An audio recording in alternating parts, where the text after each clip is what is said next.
Vamos ver se estamos ao vivo, então.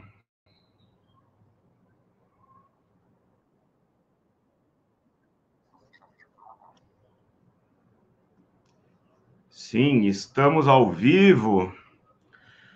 Boa tarde, meus caros e minhas caras. Sejam muito bem-vindos e bem-vindas a mais esta live do canal Doni Correia, uma teia de ideias. Este canal, conduzido por mim, seu anfitrião, como sempre digo, Doni Correia, mestre e doutor em Estética e História da Arte, membro da Associação Brasileira dos Críticos de Cinema, a Abracine, e da Associação Brasileira dos Críticos de Arte, a ABCA, e também professor e pós-doutor pelo Museu de Arte Contemporânea de São Paulo, o MAC-USP.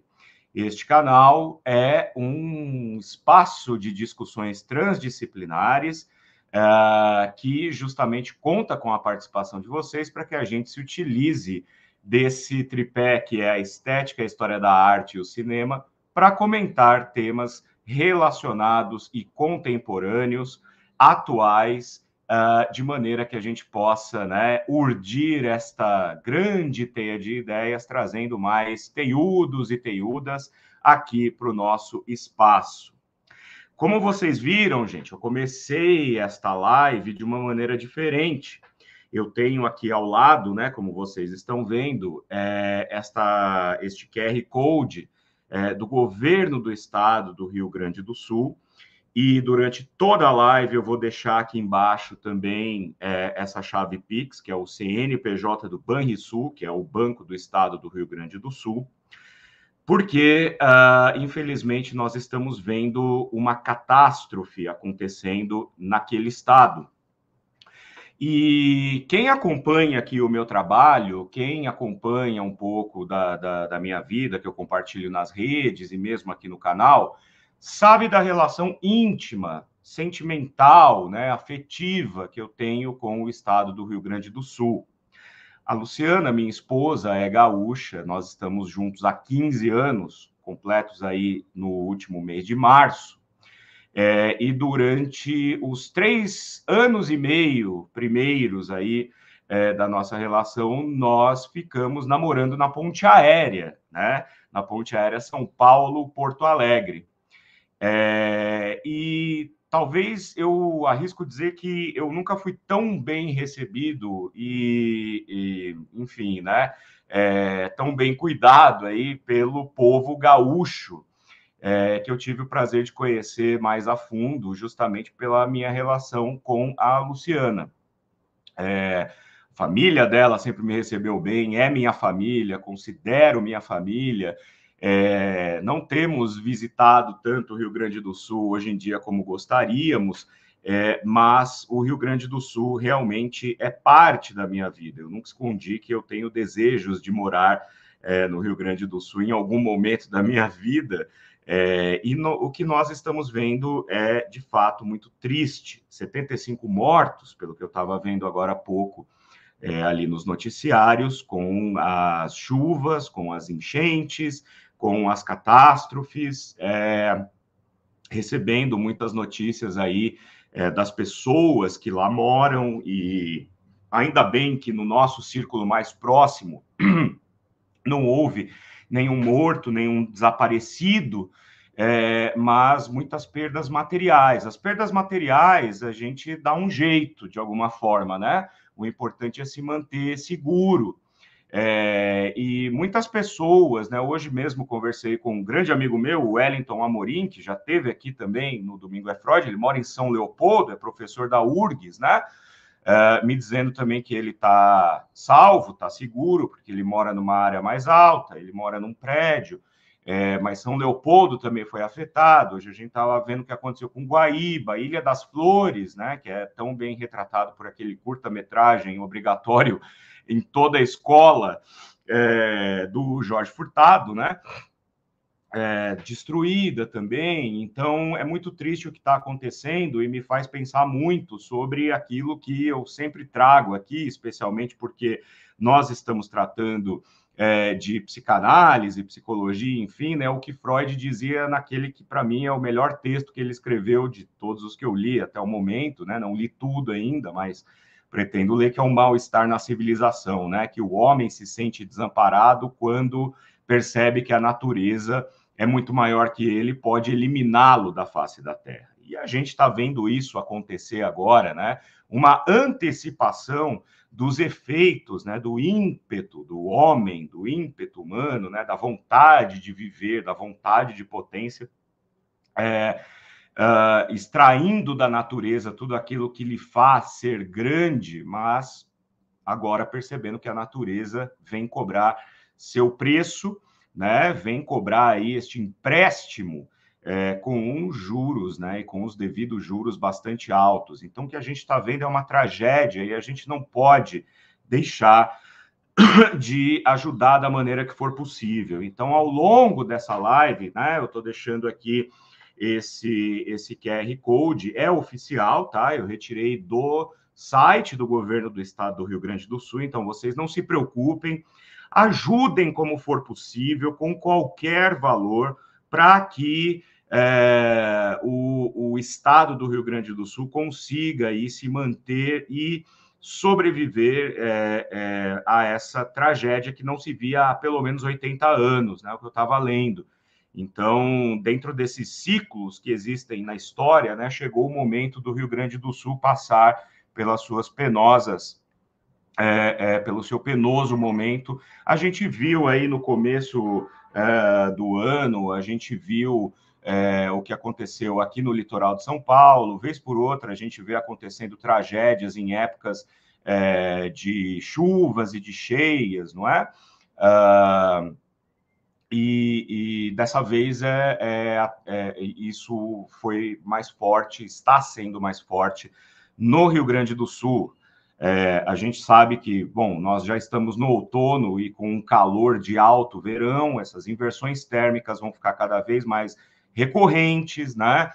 Os cientistas ainda não sabem o que pode acontecer daqui para os próximos anos. Há uma antecipação aí de previsões, né, de mudanças climáticas que deveriam acontecer, sei lá, daqui 50 anos e já estão acontecendo. Então, existe aí essa espécie de antecipação de tragédias naturais que podem nos abater muito antes do que a gente imaginava, né? E a nossa geração está vendo isso acontecer. Então, toda a minha solidariedade ao povo do Rio Grande do Sul, sobretudo porque nós temos pessoas aqui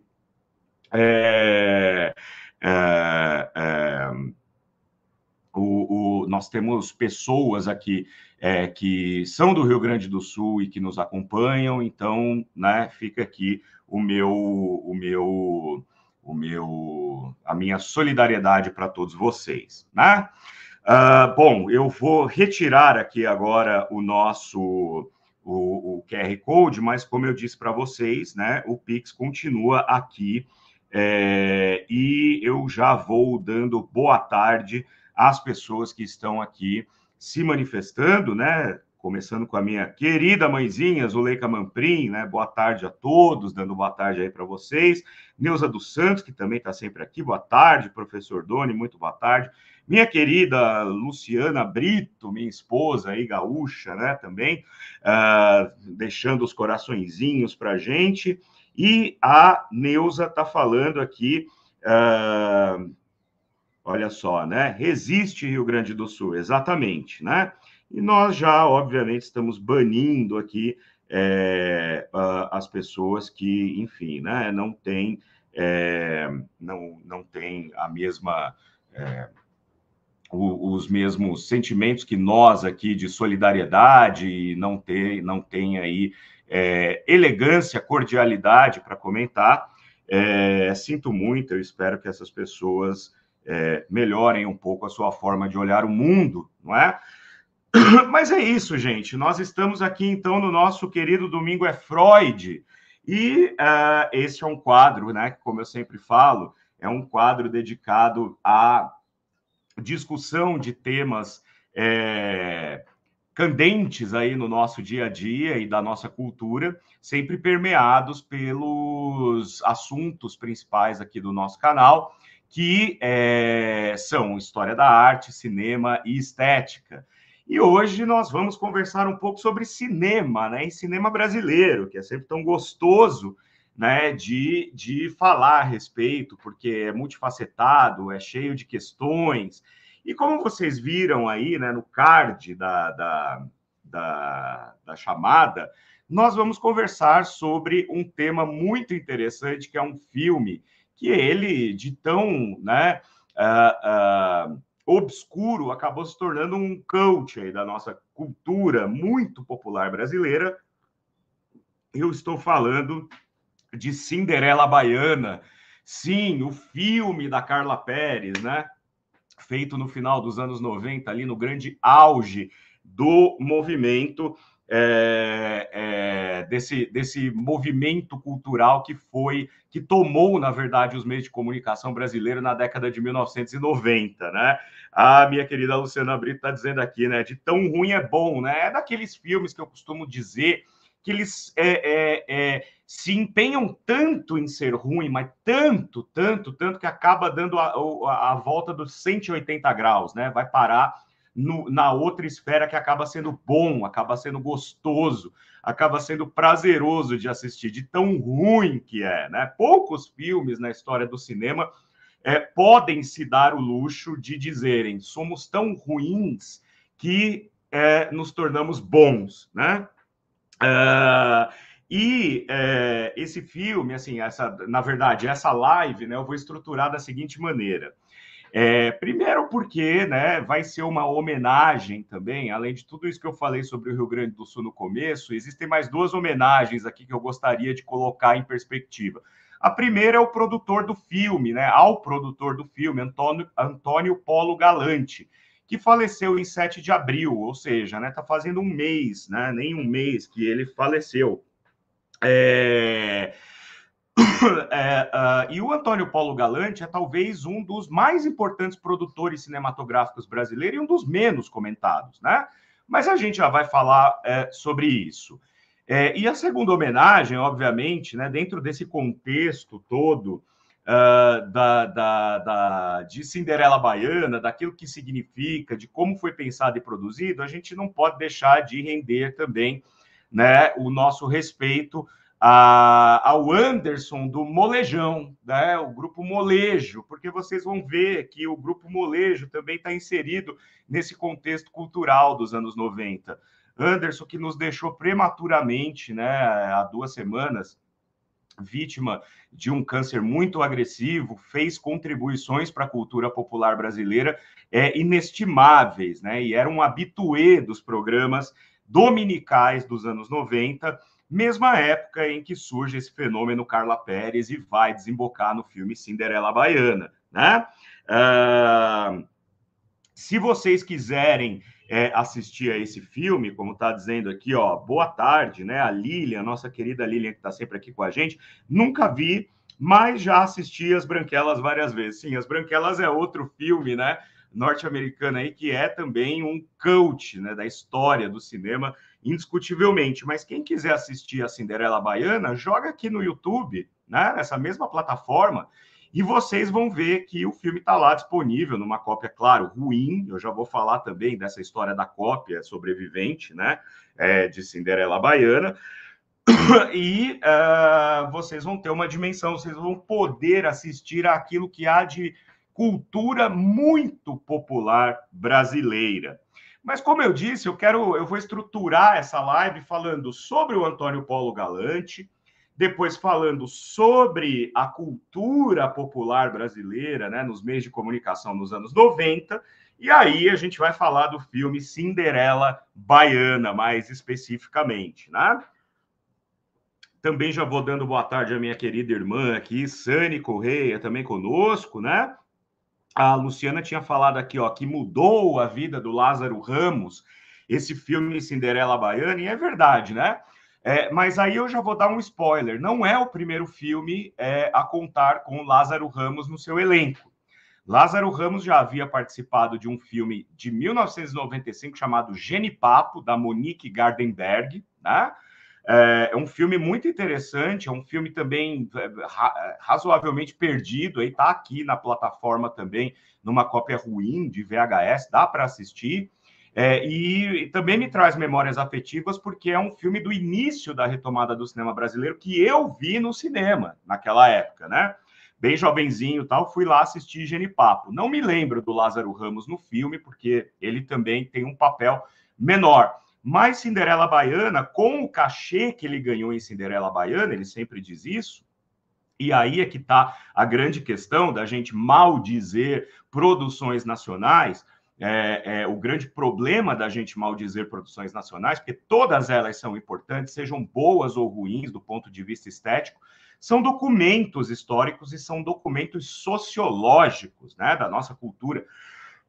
Então, o Lázaro Ramos nunca desprezou esse filme, porque ele disse, olha, com o dinheiro que eu ganhei nesse filme, eu pude deixar o meu emprego como técnico de laboratório e fazer um curso de formação em arte dramática, que proporcionou a ele a possibilidade de se transformar no Lázaro Ramos, que nós conhecemos enquanto ator, enquanto artista, não é? Realizador, enfim, né? Diretor também agora.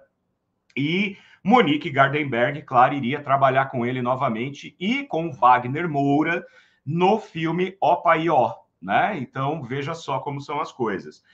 Monique Gardenberg, diretora de Genipapo. E ele está aqui, claro, em Cinderela Baiana, fazendo o papel de um dos amigos da Carla Pérez ali e tal, né? Um amigo galhofeiro, né? Um amigo meio malandrão, assim, que ajuda a Carla Pérez, porque, afinal de contas, Cinderela Baiana é um filme que traz a jornada da heroína, neste caso, assim, né?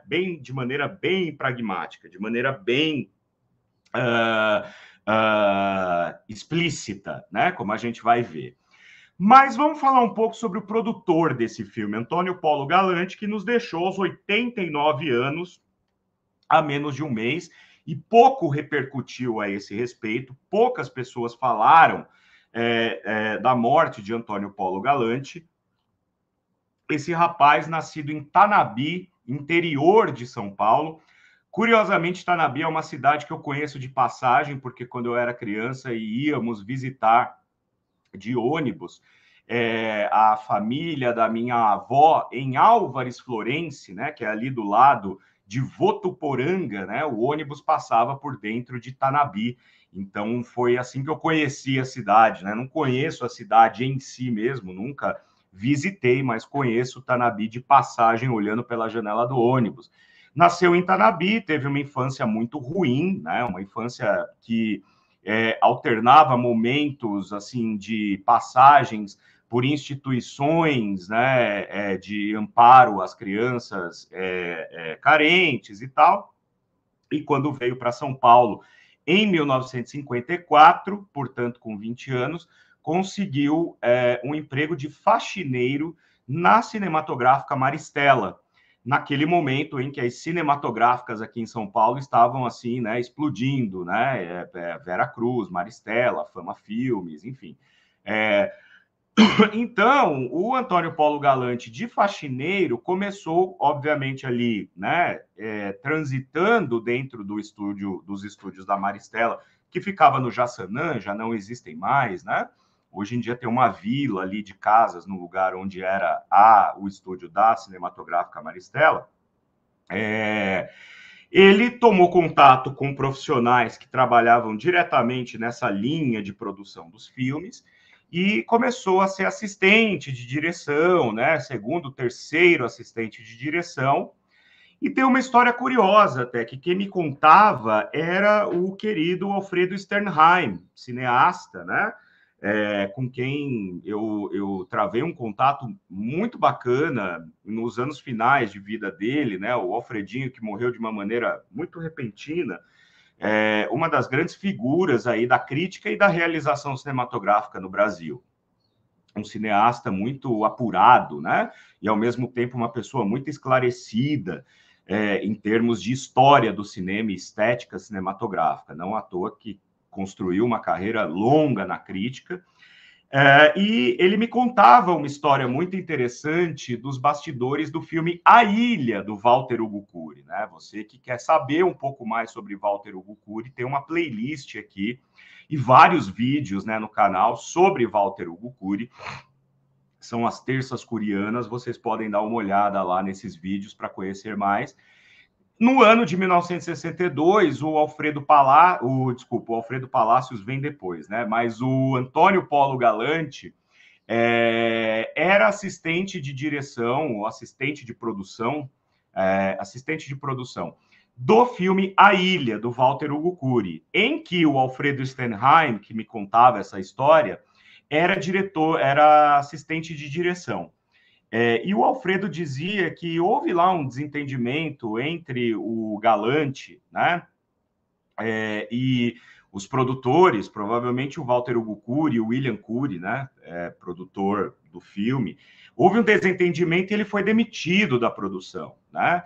E o Galante, naquela ira, né, de quem tinha sido recém-demitido e inconformado com a demissão, falou para o pessoal ali em volta, né? Um dia eu ainda vou produzir os filmes de vocês, vocês vão me procurar para eu produzir filmes para vocês.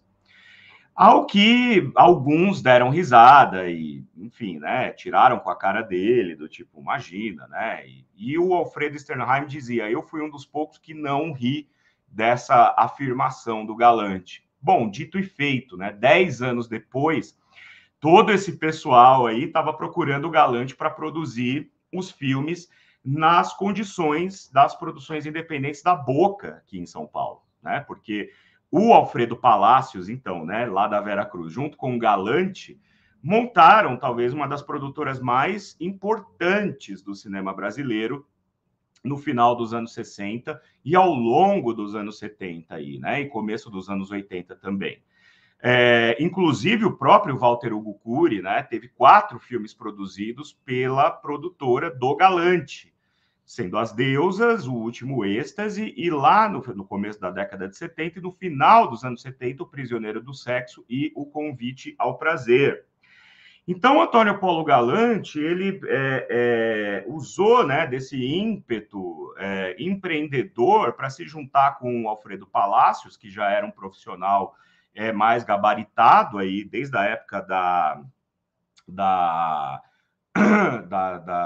Maristela, e no final dos anos 60, em 67, comprou os direitos de um filme que já havia lá, já estava, né, pronto praticamente, chamado Vidas Nuas, que era um filme que estava sendo feito para mostrar um pouco assim da depravação da noite paulista, né, paulistana, um filme meio conservador, assim, né, meio aquela coisa de aconselhamento moral, né, lição de moral, e o Galante e o Palacios compraram esse filme e remontaram ele, e o Odi Fraga, que é um grande diretor também do cinema da Boca, acabou finalizando e o filme foi lançado. E a partir desse filme, que é um filme bem interessante, né, tem muita gente que não gosta e tal, porque ele é um pouco irregular, de fato, mas é um filme muito interessante, tem uma boa trilha sonora, enfim. A partir desse filme, o Galante passou a produzir continuamente. E eu sempre digo que se a gente olhar para a história do cinema brasileiro, a gente vai ver que nos anos 70 e 80 foi justamente graças ao Antônio Polo Galante, junto com Alfredo Palacios, né, seu sócio, e com o Aníbal Massaini, da Cinedistre, que já existia desde seu pai, Oswaldo Massaini, foram essas duas produtoras, né, a do Galante e a do Massaini, que seguraram o cinema brasileiro nos anos 70. Há pessoas que ficam um pouco iradas quando eu dou essa minha opinião, mas assim, porque existia a Embrafilme, Doni, você não pode desprezar a Embrafilme. Claro, não estou desprezando. Mas a Embrafilme dava continuidade a uma certa produção mais intelectualizada que já havia começado com o cinema novo, que obviamente é importantíssimo porque mostrou ao mundo que existia um cinema sério no Brasil, um cinema voltado a reflexões. Mas do ponto de vista do público, infelizmente, o cinema novo não conseguia conversar. Esse é um problema que a gente tem no cinema brasileiro até hoje, ele é crônico, né? Não vale a pena entrar em grandes pormenores aqui a respeito dessa descontinuidade, né, rítmica aí do cinema brasileiro, mas é importante pensar que o cinema brasileiro, como um cinema colonizado, Obviamente que até hoje sofre as consequências, né, dessa invasão das distribuidoras internacionais. E o cinema novo e o que veio depois do cinema novo, com apoio da Embrafilme no Rio de Janeiro, majoritariamente, né? São filmes importantíssimos que deram longevidade a diretores como Cacá Diegues, como Nelson Pereira dos Santos, Joaquim Pedro de Andrade, Leon Hirschman, mas são filmes que, no mais das vezes, não encontravam seu público nas salas de cinema. Eram filmes importantes, densos, bonitos, estéticos, mas o público não estava habituado a esse tipo de filme. E o que acontecia é que o Galante e o Massaíne, né, pela Cinedistre, sabiam exatamente como levar essas pessoas ao cinema.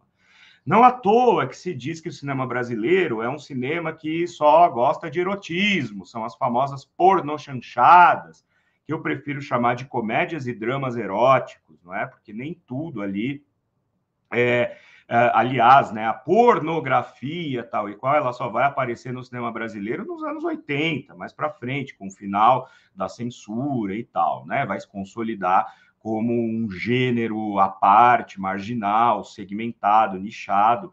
Mas as comédias e os dramas produzidos na Boca traziam o erotismo, traziam, né, a questão dos corpos e tal, principalmente os corpos femininos, claro, né? A gente não pode esquecer que a tônica era essa, porque o público majoritariamente era masculino e enfim, né, há um patriarcado que sempre está presente, então já estava presente naquela época, mas graças a esses filmes que muitas pessoas dizem que não têm valor estético ou artístico, é que a gente teve um público brasileiro olhando para o seu cinema desde a época das chanchadas carnavalescas nos anos 50. Então, a gente não pode desprezar a importância de um Antônio Polo Galante para o cinema brasileiro, e Cinderela Baiana, justamente, é o seu último filme, né? O último filme que ele produziu em 1998. Então, de lá para cá, até o mês passado, com o seu falecimento, ele se aposentou, né? Claro que há vários documentários a respeito do cinema feito na Boca, aqui em São Paulo, e muitos abordam as questões meio truculentas, né, com relação ao comportamento, à moral do Galante, né? Há pessoas que dizem que o Galante não pagava as pessoas, o Galante não prestava contas direito. Isso são outros 500, né, digamos. Eu não quero abordar, não quero entrar nesse pormenor, porque nem conheço a biografia dele de uma maneira tão aprofundada. O que seria muito interessante aos pesquisadores do cinema brasileiro aí, já fica a dica, né? Seria o ponto agora, seria a época certa agora para prestar uma devida homenagem à contribuição do Galante, trazendo aí, né, a vida dele numa biografia, numa cinebiografia, num documentário, né?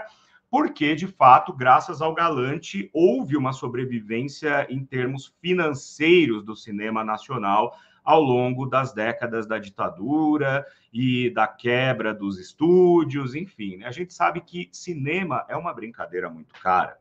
E a tônica do cinema é o seguinte: você tem que fazer um filme para ele trazer de volta o investimento. Né? São poucos aqueles que se dão ao luxo, podem se dar ao luxo, de produzirem filmes autorais de fato. Né? Isso a gente vê até hoje. Os filmes brasileiros que mais dão bilheteria são produzidos por grupos de cômicos, né? de atores, atrizes, produtores e diretores que vêm da TV. Então, por isso, o cinema brasileiro tem um pé muito forte, o cinema popular brasileiro tem um pé muito forte, a teledramaturgia, não é? Então, o cinema ele precisa dar retorno. E o Galante sabia fazer esse cinema dar retorno, assim como o Aníbal Massaíni também soube fazer isso, aprendendo com o pai dele, né? Então, esse é o Antônio Polo Galante. Se a gente for olhar, por exemplo, a carreira dele como produtor, a gente vai encontrar, né? Ele trabalhando com Rogério Sganzerla no filme A Mulher de Todos, né? Trabalhos que são mais autorais, mas enfim, ele apostou e obteve retorno com isso. Mas aí a gente tem, né? Por exemplo, o Cangaceiro Sanguinário, produziu, né, o filme O Cangaceiro Sanguinário, porque em São Paulo houve um ciclo muito forte do cinema de cangaço nos anos 60, que vinha a reboque, né, desde O Cangaceiro de Lima Barreto até os próprios filmes sobre o cangaço que o Glauber fez e que foram feitos no Cinema Novo. Então era um nicho também, né? Mas aí ele vai, aí tem o Cangaceiro Sem Deus, né? A Guerra dos Pelados, que é um filme muito interessante também. Mas aí a gente já começa a ter alguns filmes que são da ordem mais apelativa, justamente para trazer o público. Por exemplo, o primeiro longa-metragem do Alfredo Sternheim, que eu citei agora há pouco, Paixão na Praia, foi produzido pelo Galante. Aí vem Ipanema Toda Nua, O Último Êxtase, do Walter Hugo Cury. Estou passando aleatoriamente aqui os títulos, né? Lucíula, O Anjo Pecador. E aí ele vai para uma seara que também é um tipo de subgênero dentro do gênero, né? Por exemplo, Presídio de Mulheres Violentadas, né? Escola Penal de Meninas Violentadas, que é quando a gente analisa, olha para trás, a gente vê que é uma romantização da violência contra a mulher, que obviamente dentro de uma sociedade patriarcal tinha muito apelo popular. Tanto que no final da vida do Galante, do final da carreira dele, melhor dizendo, né, nos últimos anos, ele produziu filmes com o título de, por exemplo, A Menina e o Cavalo, vocês já imaginam aí, né, no ano de 1985, né, então vocês imaginam o que seja esse filme. As Safadas, né, a Primeira Noite de um Adolescente, fazendo trocadilho aí com A Primeira Noite de um Homem, né? Mas também fez Anjos do Arrabalde, do Carlão Reichenbach, né? Então, quer dizer, ele sabia jogar com essa estratégia das produções muito populares e, ao mesmo tempo, trabalhar com diretores que eram extremamente autorais, como Walter Hugo Cury, como Carlão Reichenbach, né? E o último filme dele, então, Cinderela Baiana, né, de 1998. Para entender o contexto de Cinderela Baiana, a gente precisa voltar para a cultura popular brasileira, cultura de massa dos anos 90, né? Por isso que eu coloquei aqui na descrição desse vídeo que talvez a década de 90 foi, assim, uma alucinação coletiva, né? Coloquem aí o que vocês acham, né? Porque eu tenho a impressão de que a década de 90 foi uma alucinação coletiva, porque se a gente olha para os meios de comunicação hoje em dia, por mais libertários e liberais que sejam, existem pontos que não podem ser tratados e traídos, não é? Não podem ser trazidos da maneira como a gente via numa liberdade exacerbada dos anos 90. Eu tenho algumas teorias a respeito dessa liberdade tão irrestrita e danosa também, né? Mas antes, eu quero colocar aqui alguns comentários de vocês, porque vocês estão participando muito hoje e é muito legal que vocês estejam interagindo. Olha lá, né? A Neuza Santos agora há pouco falou, bacana, professor Doni, quanto respeito para falar sobre produções e artistas brasileiros populares, popularescos. É preciso... Eu digo uma coisa, eu sou professor da disciplina de cultura brasileira para alunos de jornalismo da faculdade em que eu leciono.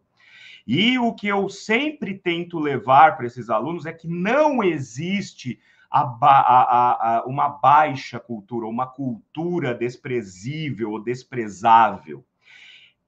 Tudo tem que ser olhado com minúcia, tudo tem que ser olhado com uma lupa de investigação, porque um produto cultural não nasce de geração espontânea. Um produto cultural nasce de um momento muito específico dentro de uma comunidade, né? Dentro de uma sociedade. Então, não é possível dizer isso é alta cultura e isso é baixa cultura, então não presta, né? É preciso se olhar com muito mais cuidado. Nós temos aqui Sérgio Aparecido, aqui, ó, salve Doni, salve Sérgio, muito obrigado pela sua presença. Neuza está dizendo, eu não assisti nenhum desses dois nacionais citados, mas lembro de Genipapo ser relativamente bem recebido pela crítica. Foi bem recebido pela crítica, mas ficou pouco tempo em cartaz, né? Porque o cinema brasileiro sempre teve esse problema da disponibilidade em cartaz, porque as produtoras internacionais, aliás, as distribuidoras trazem os filmes internacionais, sobretudo norte-americanos, e é muito mais interessante para o exibidor colocar um filme de apelo, né? Um filme internacional de apelo mais abrangente do que um filme brasileiro com uma receptividade mais restrita. Então, esses filmes, por exemplo, o Genipapo, eu assisti no que era o Espaço Itaú de cinema, ainda é, eu acho que hoje, né? Espaço Itaú, mas na época chamava Espaço Banco Nacional de Cinema, na Rua Augusta, que era o único lugar que exibia, né, com mais longevidade esses filmes. Ouvindo atentamente, mas pensando, poderia ter aproveitado a passagem da Madonna para falar sobre ela em incursão sobre o cinema com música e interpretação. Professor Doni, podemos falar sobre isso, sim, né? Talvez eu não tenha pensado nesse tema com maior antecedência. Madonna, que fez um show que eu disse que tem que ser estudado na história da arte contemporânea, dada o amálgama aí de mídias, né, acontecendo ao mesmo tempo. Você tem a dança, a videoarte, né, as artes digitais, enfim. Então, certamente, eu vou falar disso em algum momento aqui, não se preocupe, né? Sérgio está dizendo, ó, ao chegarmos aos 50 mil é sinal que não estamos no fim do mundo. Ao chegarmos aos 50 mil. Bom, eu não entendi exatamente aí a questão, mas fica o registro. Professor, fala logo sobre o filme, por favor. Já vou falar. O Evandro está dizendo que tema. Evandro Nicolau, meu querido amigo, que tema. Muito obrigado aí pela sua presença, né? Às vezes os brasileiros gostam de valorizar o underground yankee, mas desprezam a Boca e o Teixeirinha. Está dizendo Eduardo Almeida. Teixeirinha, que também é outro que conseguiu fazer dinheiro entendendo como funcionava a dinâmica do cinema brasileiro. Eu não posso deixar de citar o Mazzaropi também, que talvez é um dos grandes magnatas do cinema brasileiro, conseguiu fazer dinheiro com o cinema brasileiro porque entendeu muito cedo como é que a coisa funcionava. Sim, a pornô chanchada permitiu a permanência e a resistência do parque cinematográfico brasileiro, sem dúvida alguma, né? Olha o Ed Persona aqui, que faz tempo que não aparece. Boa tarde, pessoal. Boa tarde, grande Doni. Muito obrigado pela sua presença. Os anos 80 foram mais liberais e libertários, a Neuza está dizendo. Eu concordo, e existe uma explicação, né? E a Luciana já está dando um spoiler aqui, ó. Banheira do Gugu, concurso da Carlinha Pérez, sushi do Faustão. Já vou falar um pouco sobre isso, né? Sami está dizendo aqui, ó, a década de 90 foi um liberou geral na cultura de massa e a classe média amava a banheira do Gugu, sem dúvida, né? São os conservadores da porta para fora, mas da porta para dentro é o que há de mais depravado. Tenho muito apreço por suas observações, professor. Mando um abraço aqui de Volta City. Sandra Almeida está dizendo muito obrigado pela sua presença. E, por último, nós temos um boa tarde do Alexandre Gentil aqui. Galera, vamos lá falar, então, né, antes de tudo, eu preciso marcar aqui a presença do meu querido Baba, né, Daniel Babalim. Cheguei atrasado hoje, mas cheguei. Depois vou ver o que perdido no videotape desde o começo, olha lá, né? O Baba, que está nessa geração intermediária aí entre mim e a galera, né? Entre a minha geração nascida em 1980 e a geração que nasce nos 2000. O Baba está bem no meio do caminho aí, ele vai entender bastante o que eu tenho para falar. Vamos entender primeiro como é que era a cultura de massa no Brasil nos anos 90. Bom, vocês sabem muito bem que a gente passou por um período aí de 21 anos de ditadura militar sem poder sem poder votar, melhor dizendo, né? E com a censura e com o silenciamento das opiniões. E, obviamente, que quando a censura é extinta em 1988, na Constituição Cidadã, né, que é a Constituição de 1988, havia esse desejo por expurgar tudo aquilo que estava preso de alguma maneira, né, na garganta do brasileiro, ter a possibilidade de se expressar de uma maneira mais completa. Isso, obviamente, vai rebater nos meios de comunicação. Então, os meios de comunicação vão se sentir muito à vontade para escancarar, de fato, a forma como eles se comunicavam com o grande público. E tudo era muito voltado para a questão do corpo, né? Para a questão da carne, para a questão de temas que eram tabus para a geração dos pais e dos avós dessas pessoas, e que agora pareciam muito tranquilos de serem tratados. Fora que, e aí eu já vou dar uma dica de leitura aqui, desse livro que eu estou lendo agora, né? Geração do Esquecimento, Transmissão Psíquica e Adolescência, do meu querido Vinícius Romagnoli, que já esteve aqui comigo. Vocês podem ver o bate-papo que eu tive com ele a respeito daquele livro da Natália Pasternak, né? Que bobagem. E ele virá aqui falar sobre esse tema que ele trata no livro, né? Não à toa que eu estou lendo com lupa esse livro aqui para poder extrair algumas coisas. E como ele trata, como é um psicoterapeuta que trata de adolescentes, ele faz aqui, né, uma excursão, um excurso teórico nesse livro a respeito das gerações, né, dos anos 80, dos anos 90, dos anos 2000. Então, o que ele traz aqui para a gente é algumas informações importantes no sentido de que a geração dos anos 80 estava muito mais ligada com aquela geração dos baby boomers, né, que é a geração dos anos 60, no sentido de ter uma espécie de rebeldia contra o sistema, contra a política. Havia um senso coletivo muito maior. Ao passo que a geração dos anos 90, que os jovens dos anos 90 são justamente quem nasceu nos anos 80, tipo eu, né?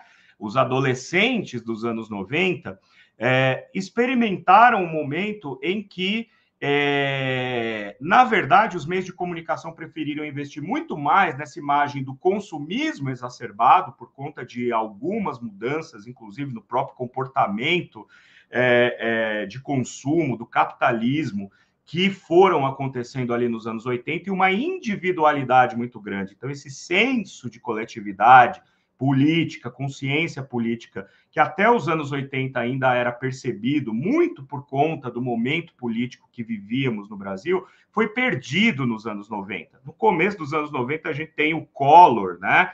E todo o neoliberalismo que veio junto com ele, confisco de poupança, depois o impeachment. Então, é como se os jovens dos anos 90 estivessem desiludidos com esse sentimento de coletividade e muito mais interessados em questões particulares, em questões quase até egoístas. Por isso, o investimento da indústria de massa, né, da comunicação de massa, com relação ao consumismo e culto ao corpo, né?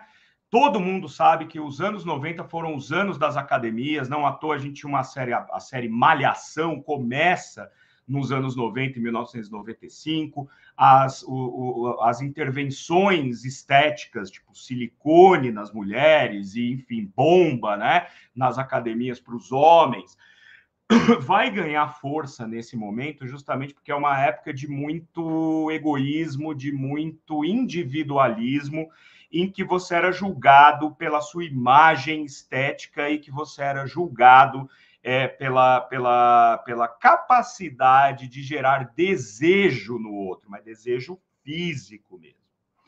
Quando a gente olha para a comunicação de massa nesse momento, é muito interessante e, assim, é um riso de nervoso, né? Todo o riso que eu soltar aqui com relação à TV dos anos 90 no Brasil vai ser com um quê de nervosismo no fundo, porque eu passei por isso e eu estava plenamente inserido dentro desse contexto, né? Mas eu estava inserido como aquele que está à margem, né? Porque eu nunca fui aquela pessoa, digamos, esteticamente aceitável para o padrão noventista, e tinha que me conformar com estar à margem. Os anos 90 é uma década pródiga, né? No bullying, na exclusão daquelas pessoas que eram consideradas esteticamente desprezíveis ou não adequadas, né? Então, tudo aquilo que a gente vê hoje em termos de derrubar os preconceitos e enfim, né, os pré-julgamentos, os anos 90 reforçavam o preconceito, né? Eles reforçavam os pré-julgamentos, eles faziam questão, durante os anos 90 a gente viu a comunicação de massa reforçar os estereótipos, aqueles todos que a gente luta para derrubar até hoje, e que na última década de 2010 até aqui, né, na década de 2020, a gente tem lutado justamente para derrubá-los. Não, os anos 90 tinha, né, você tinha que ser o preconceituoso, você tinha que ser o bully, né, aquele cara que zoa dos caras que não estão de acordo com os padrões. É muito triste isso. E a TV trazia muito isso. Então, o que era um domingo normal na TV brasileira em meados dos anos 90? Bom, começava com o programa Domingo Legal, né, no SBT, com o Gugu Liberato apresentando um grupo ali de pagode ou de axé, que era a tônica da música naquela época, né? O pagode mesmo, raiz, legal, né? Do Exalta Samba, do Molejão, né? Do Só Para Contrariar também, né? Ou um grupo de axé, tipo o próprio El Chan, ou o Gera Samba, né? O Gera Samba era o El Chan no começo, aí houve um cisma dentro da empresa, quem saiu levou o nome e montou outra banda, o Companhia do Pagode, né, por exemplo. Depois ele apresentava os convidados do programa, né, que invariavelmente iam participar de gincanas bastante sequiosas, né, porque as gincanas ali, entre eles, tinham muito contato físico dos homens e das mulheres, tinha coisa de estourar balão no colo um do outro e tinha que sentar e ficar quicando no colo do outro até estourar o balão, uma coisa... Isso eu tô falando 1h da tarde, gente, era a hora do almoço com a família, né, e isso passando na TV.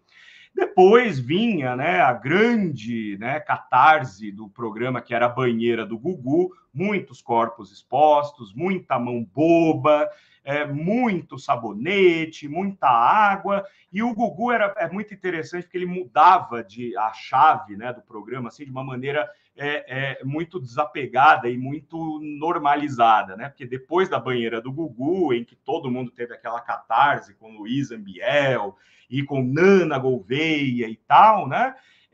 Ele já chamava a mãe de Ná para dar entrevista a respeito da previsão da morte dos Mamonas Assassinas, que acho que foi a única previsão que a mãe de Ná acertou na vida, né? E por pura sorte, né? Por puro acaso, né? E depois disso vinha o concurso da Carlinha Pérez, né? Porque a Carla Pérez, então, ela se transformou num ícone da cultura pop aí, nesse momento, com o El Chan. E o concurso da Carlinha Pérez, gente, crianças de 10 anos de idade, 9, 8, às vezes até mais novas, com roupinhas, né? Daquelas bem curtinhas, tipo a Carla Pérez adulta, dançando na boquinha da garrafa, para serem julgadas por um público adulto, né? E não só isso, depois tinha o concurso dos adultos dançando na boquinha da garrafa, né? Então, cara, assim, aí você mudava de canal para o Faustão na Globo e logo você ficava sabendo que nós teríamos a apresentação do Latininho, que era uma criança com problemas congênitos importantes, vestido de latino, dançando junto com o próprio, e depois um sushi erótico de algum restaurante japonês, com uma moça seminua e umas peças de sushi em cima dela, para os convidados comerem com os pauzinhos ali. Ou seja, a década de 90 era terra de ninguém, né? Essa libertação que a geração dos anos 80 queria com o fim da censura, perdeu a mão, né, ao longo dos anos 90. Bom, e o que acontece com relação ao cinema e como que a gente, né, consegue falar desse filme Cinderela Baiana a partir disso? A gente sabe que ao longo dos anos 90 nós tivemos também a retomada do cinema brasileiro, ali de 94 para 95. Acho que o grande auge da retomada, acho que o símbolo da retomada do cinema brasileiro é Carlota Joaquina, Princesa do Brasil. Historicamente, isso é marcado. Mas havia alguns filmes brasileiros já aparecendo antes dele, e depois dele haveria um boom de produções que haviam ficado paradas aí, principalmente após o fim da Embrafilme, que foi outra contribuição majestosa do nosso querido Fernando Collor de Mello, né, acabar com a Embrafilme. Ao invés de reconfigurar as coisas, se não está dando dinheiro, então acaba com esse negócio, porque cultura, na verdade, né, quando você dá cultura ao povo, o povo pode começar a pensar fora da caixinha, daí já a hegemonia, né, dos neoliberais, a hegemonia desses proto-ditadores acaba indo para o ralo. Então é melhor acabar com a cultura, com a educação, enfim, né, como a gente vê sempre, e é um lugar comum já na nossa política, em âmbito mundial, eu diria. Mas, de qualquer maneira, o cinema brasileiro ele estava muito marcado até ali, né, até a retomada, pelos filmes infantis. Porque se você pega os filmes da Xuxa, dos Trapalhões, sei lá, da Angélica, do Sérgio Malandro, essas produções não dependiam de aporte público para se produzirem, porque eles eram financiados, no mais das vezes, pela Rede Globo e pelos próprios meios, né, do investimento direto. Porque levava tanta gente ao cinema que é óbvio que as empresas investiam porque sabiam que iam ter lucro de volta. Era dinheiro no caixa garantidaço, né? Temas infantis com músicas, com a cara dessas figuras, né, de apelo popular entre as crianças, ia trazer lucro de qualquer maneira. Mas no final dos anos 90, isso já havia mudado. Veja, os Trapalhões já não eram mais um grupo completo, né? A gente já tinha perdido o Zacarias e o Mussum, que, aliás, são os dois engraçados da história, né? Sempre foram. Então já não tinha mais esse apelo. A Xuxa já também não tinha mais o programa infantil dela, ela já estava trabalhando com adolescentes, né? Enfim, como tudo, né, na vida que é cíclico, os filmes voltados a um público infantil também começou, esse gênero, né, de filme para as crianças começou a mostrar um desgaste. No mesmo momento em que entra em cena aí a retomada do cinema brasileiro, assim, um cinema mais sério, um cinema mais adulto, um cinema com temas mais relacionados ali a questões sociais, a questões históricas, né? Como é o caso do Carlota Joaquina, como é o caso de Genipapo, né? Como é o caso de A Terceira Margem do Rio, como é o caso de Corisco e Dadá, né? Baile Perfumado. Então, são filmes para um outro público, um público mais adulto. Há um esgotamento do filme infantil. Mas o Antônio Polo Galante olhou para a figura da Carla Perez como fenômeno de massa. Carla Perez, em 96, sai na capa da Playboy, uma das Playboys mais vendidas na história da revista. Ela estava em todos os cantos, né? Ela estava dando entrevista em todos os lugares, ela era a cara do El Chan. E aqui cabe um outro comentário também crítico a respeito da forma como a figura de Carla Perez foi construída, não por culpa dela, não, mas pelos meios de comunicação e a própria mentalidade, né, social daquele momento. Carla Perez é uma mulher loira, uma mulher branca, né, que dançava ao lado de um negro, o Jacaré, e de uma negra, a Débora Brasil. E a Débora Brasil não demorou muito para, inclusive, sair do grupo, porque investiu-se muito na imagem de Carla Perez como, né, o ídolo, né, da sensualidade, da malemolência brasileira, e a Débora Brasil foi escanteada. O Jacaré, como homem negro, era visto como, ora, como o cara engraçadão, ora, com a fetichização do homem negro enquanto brinquedo sexual, né?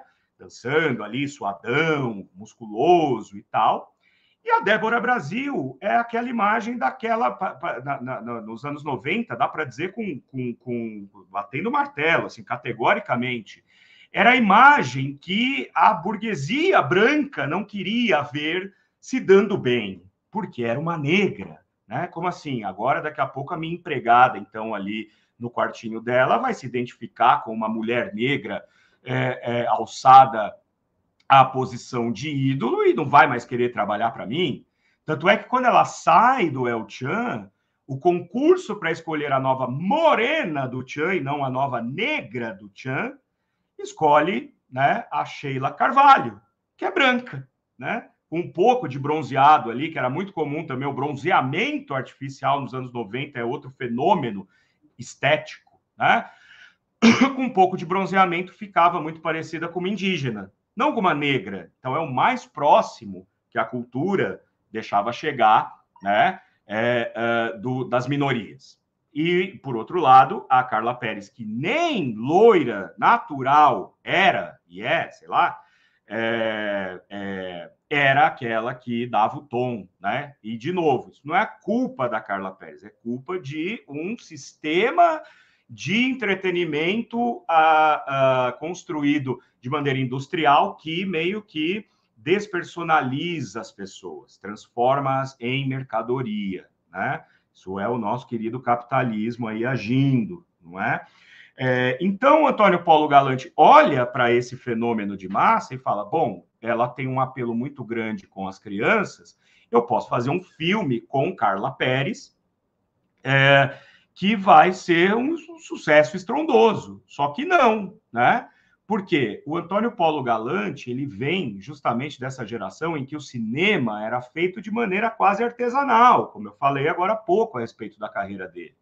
Era um produtor independente, só que ele era produtor independente numa época em que o cinema brasileiro se sustentava a partir da produção independente com temas populares. O que já não era mais verdade no final dos anos 90. A gente estava chegando perto dos 2000, a tecnologia já estava mudando.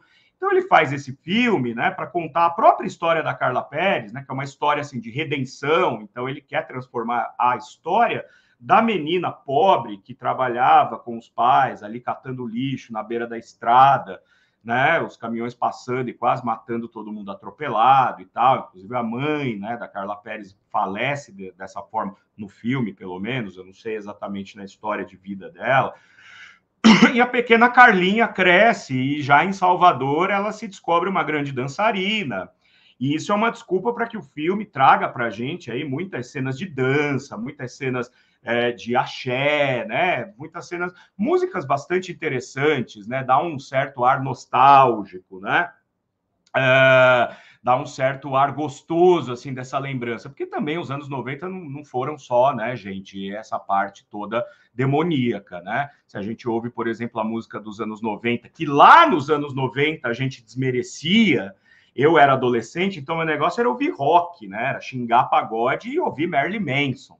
Hoje em dia eu tenho muita saudade, ouço, né, o Anderson do Molejão cantando samba rock do Molejão aqui, com lágrimas nos olhos, né? Por exemplo. Então, o Galante vai olhar para essa oportunidade e tentar explorar um nicho que já não existia mais. Tanto é que, pelas minhas pesquisas aqui, Cinderela Baiana não chegou nem a entrar em circuito comercial. Eu acho que ele foi direto para o vídeo, inclusive, né? E agora, recentemente, aqui, depois, há uns 3 anos, talvez, quando ficou claro que o streaming é a nova forma da população em geral consumir cinema, ficou bastante claro isso, né? A Netflix foi atrás da Carla Perez para tentar conseguir uma cópia desse filme para colocar no seu cardápio, mas a Carla Perez disse que ela só sabe da cópia em VHS desse filme, que é a que está aqui nessa mesma plataforma. É uma cópia ruim, claro, porque é VHS, né? Ripado de VHS, então a qualidade ela fica bem comprometida. E a Netflix não conseguiu colocar no seu cardápio porque não encontrou uma cópia, né? E o Galante, quando ele se aposenta, enfim, ele se retira, ele meio que sumiu, né? Tanto é que várias vezes eu achei que o Galante já tinha falecido muito tempo antes. Depois, né, surpreendentemente, eu descobri, ele está vivo ainda e faleceu, como eu disse, só no mês passado, aos 89 anos, né? Mas ele se retirou do meio, né, cinematográfico, então ficou muito difícil. O filme, né, vocês podem imaginar, ele não preza pela qualidade técnica, estética, enfim, dramatúrgica. É um filme que quer contar a história de uma menina pobre que se torna uma pessoa consagrada a partir do seu dom para a dança e seu carisma e sua beleza também, né? E, obviamente, que o filme vai ter, né, o contraponto daquele vilão que é vivido pelo Perry Salles. Perry Salles, uma figura importantíssima do cinema brasileiro e da TV brasileira também, né? Que quer se aproveitar, né, quer extrair dessa Carla Perez tudo que ele pode em relação ao dinheiro que ele pode ganhar com ela. Na verdade, uma grande crítica à própria indústria cultural que espreme até o bagaço essas figuras que se destacam, e a gente vê isso o tempo inteiro, principalmente em programas populares como Big Brother Brasil, como, sei lá, né, outros da mesma cepa, que exploram, né, a figura daqueles que se destacam até o final para conseguir fofocas, conseguir propagandas, conseguir tudo que pode se extrair, depois joga fora e pega o próximo. E, além de tudo, o cara ainda tem, né, intenções bastante escusas com relação a Carla Pérez, né? Quer dar a ela a possibilidade de ser uma grande revelação, uma grande personalidade, né, da mídia, desde que se deite com ele, que é outro lugar comum dentro de qualquer grande negócio, ainda mais, né, um negócio de massa como a comunicação. Isso não vai dar certo, tal. Ela é apaixonada pelo namorado dela lá, que é o príncipe encantado dela, que é o Alexandre Pires. Na época, os dois namoravam. Então, ele faz aqui uma aparição no filme. E o Lázaro Ramos, como eu disse, é um desses amigos que ficam ali em torno dela, ajudando ela. E é o alívio cômico do filme, né? Interpretações risíveis, né? Não preciso dizer que a tônica do filme não é a dramaturgia, não é a direção, não é o roteiro, que é muito, né? O que é importante nesse filme? É o registro de uma época, é a consolidação de uma cultura muito popular brasileira, cristalizada numa produção que é sim de interesse, né? Existem críticos aí que desmerecem categoricamente Cinderela Baiana, por isso que eu fiz a provocação. É o melhor filme brasileiro de todos os tempos? Na minha opinião, é um grande filme brasileiro, sim, na medida em que ele é honesto, né? O Galante sabia o que ele estava fazendo. Esse filme, ele foi produzido para ser exatamente aquilo que ele é, uma peça popularesca de entretenimento. Porque a gente vê até hoje no cinema brasileiro um certo pernosticismo de parte de alguns produtores que querem fazer um filme com grandes pretensões e a gente mata a charada logo de cara, né? São filmes que são arrogantes, são filmes que são mal feitos, mas se vendem como sendo grandes obras de arte e, na verdade, não passa de uma masturbação estética e intelectual daqueles que realizam. Cinderela Baiana ele é o produto feito para aquilo que se pretende, ser popular, conversar com aquelas pessoas que no domingo à tarde ligavam a televisão para ver a Carla Pérez rebolando na banheira do Gugu. E por isso é um filme que deve ser respeitado enquanto produto cultural brasileiro, né? Não esperem que vocês vão ver, como eu disse, né, grandes interpretações, não esperem que você até, né, tem umas coisas meio cômicas, a cena final, que a Carla Pérez chega já, né, com um carro super luxuoso, vê as crianças ali e dá uma lição de moral nelas, né, e fala, todo pequenino, né, precisa de escola, amor e paz, né, e faz assim uma pomba da paz e imediatamente já começa a dançar o pau que nasce torto, nunca se endireita, né? Que é o final apoteótico do filme, mas tudo que está ali era para ser aquilo, né? É um filme honesto, é um filme, como eu disse, não é um filme feito com dinheiro do troco de pinga, querendo ser uma super produção. Não, ele sabe das suas limitações e é nessa limitação que reside a sua beleza, não é? Tá certo, gente. Então, poxa, conversamos sobre muitas coisas aqui. Antes de dar os recados finais, eu quero muito ler os comentários de vocês aqui, porque vocês estão participando bastante. Veja só, né? Vamos lá. Deixa eu ver. Ah, tá. De inscritos aqui, tá? O Carlos, meu querido Carlos Oriani, né? Aparecendo aqui para ver a gente, para ver o nosso trabalho. Beijo, Carlos. Ó, o Ed Persona. Eu tenho relutância em ver esse filme. Alguns trechos que vi achei bem ruim. Queria entender por que tanta gente gosta dele, mesmo considerando ruim. Explica isso aí, Doni. Falei no começo um pouco, Ed. Volta lá, depois você vai ver, né? É um filme que, assim, ele é tão ruim que ele faz a volta completa e se transforma num cult. E acho que agora eu consegui explicar um pouco por que é que existem pessoas que, sim, gostam muito desse filme, porque o entendem como um produto de sua época. A gente nunca pode perder de vista que um produto está muito enraizado. Qualquer produto cultural, mesmo que você não pretenda colocar isso de maneira explícita, ele está embebido no espírito do seu tempo, né? O Daniel Babalim, bullying comia solto nos anos 90. Imagina, né? Se eu fosse, eu já levei muito para o divã os bullying que sofri nas décadas de 80 e 90, né? Muito parecido com os anos 80, a Neuza está dizendo, né? Muita exibição de corpo, principalmente feminino. No Brasil, auge da revista Playboy, Sex, sim. Em 90, as academias são espaços mais masculinos, exato, né? Existe aí essa cultura ao corpo que vai ficar muito forte nos anos 90. Que bom que eu consegui te pegar hoje, olha lá, André de Paula está falando aqui, conseguiu ver a nossa live ao vivo, ó, Ed Persona. Doni, lembra do Van Damme e da Gretchen? Essa cena é icônica, né? O Van Damme tendo uma ereção enquanto dança agarradinho com a Gretchen, né? Isso aí no YouTube tem em todos os canais que vocês procurarem, vocês vão ter, aliás, né, se vocês jogarem Van Damme e Gretchen no YouTube aqui, vocês vão encontrar vários canais com essa cena memorável, que é um ícone do que foi os anos 90. Quem entendeu o que foi os anos 90, mostra lá a banheira do Gugu e a Gretchen dançando com o Van Damme.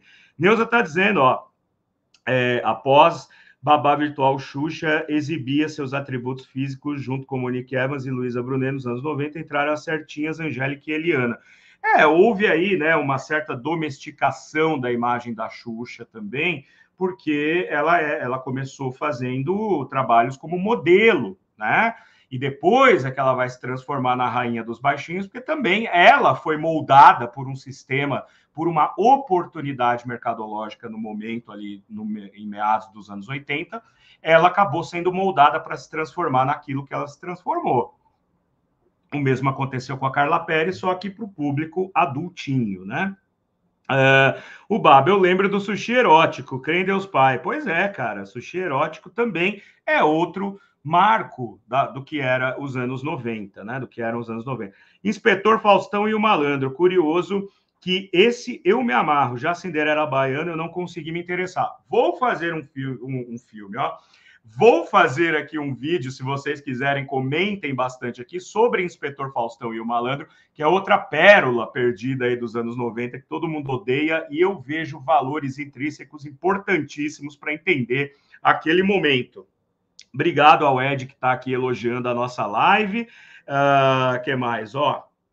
Olha o Ed ainda continuando, né? Eu também era assim, Doni, estava lembrando disso essa semana, o ódio que tínhamos dos pagodeiros, hoje é só love. Cara, se a gente soubesse, e provavelmente isso vai acontecer daqui mais 20 anos também, tá, Ed? Com a geração que vem depois da nossa, enfim, né? Eu acho que você é bem mais novo do que eu, mas talvez você veja isso de uma maneira muito mais reiterada daqui a um tempo, quando a música já tiver mudado novamente, o pessoal começar a olhar para o funk de agora, que é tão criticado, né? Nossa, essa música, isso não é música, é só o mesmo batidão para tudo, também vão olhar com nostalgia. Isso é algo próximo, isso é algo muito recorrente, aliás, de todas as gerações, né? Neuza está dizendo, é a velhice, professor. Pois é, cara, nossa, quando eu lembro, né? Eu acabei de completar 44 anos aí na semana retrasada, não, eu sou jovem há mais tempo, vamos colocar dessa forma, né? Nós que já passamos dos 40 somos jovens há mais tempo, né? Do que a galera mais jovem.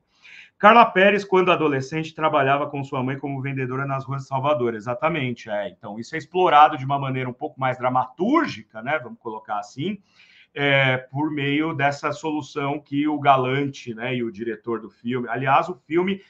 por isso que eu coloquei Cinderela Baiana com H aqui, porque, embora não seja com H, na abertura do filme está escrito Cinderela Baiana com H. E não tem crédito do roteirista, que é o diretor, né? Mas acho que ele não quis colocar o nome dele.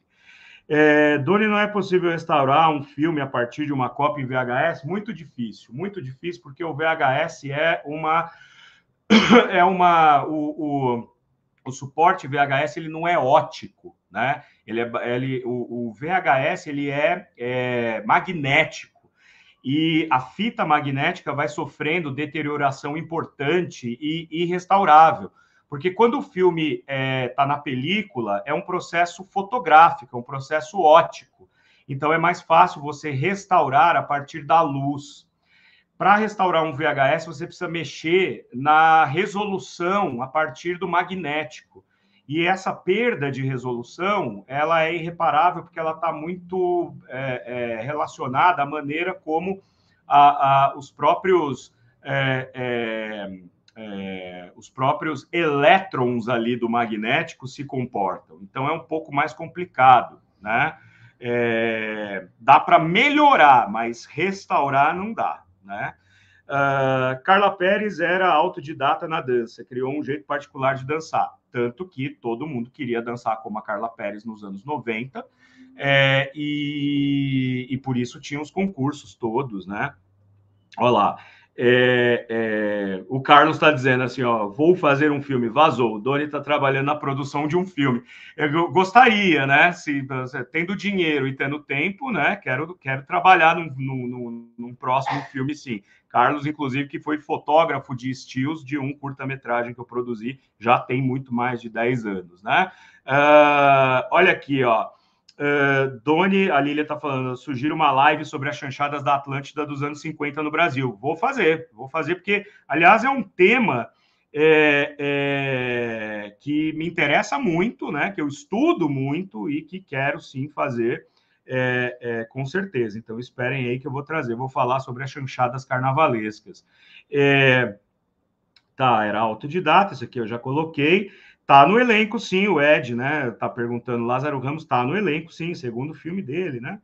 Leonardo, eu acho muito carismática, mas se dançava daquele jeito na Bahia. É só ver a quantidade de grupos similares da época, com certeza. Né? A Companhia do Pagode é outro deles, né? A Dança do Machixa, um homem no meio com duas mulheres fazendo sanduíche, né? Olha as coisas. Essa cena final é muito top, a cena final, né, do Cinderela Baiana, né? Temos aqui Sami dizendo, ó, noto que uma parcela do imaginário atual das pessoas que foram jovens nos anos 90 foi formada nessa época mesmo. Isso é uma explicação para o sistema de preconceitos que vemos hoje. Com certeza, é o que eu acabei de falar. Era completamente normal você fazer bullying, você colocar apelidos, você zombar das diferenças do outro, sejam quais fossem, de raça, físicas, intelectuais, era norma isso. O errado era você não participar da chacota. Não era você fazer chacota como vemos hoje. O errado era você não ser um racista recreativo, coisa que a gente hoje mostra que é completamente errado. O errado era você não ser um machista objetificador de mulheres, como a gente vê hoje a luta para que isso não exista. Então, os anos 90 era um mundo paralelo do senhor Bizarro. O Bizarro, né, que é o super-homem do universo paralelo nos quadrinhos. Os anos 90 era o universo do Bizarro, né? Funk é sensacional, é o expoente nacional musical mais importante desde a bossa nova. O único gênero brasileiro que chegou a ser relevante fora do Brasil.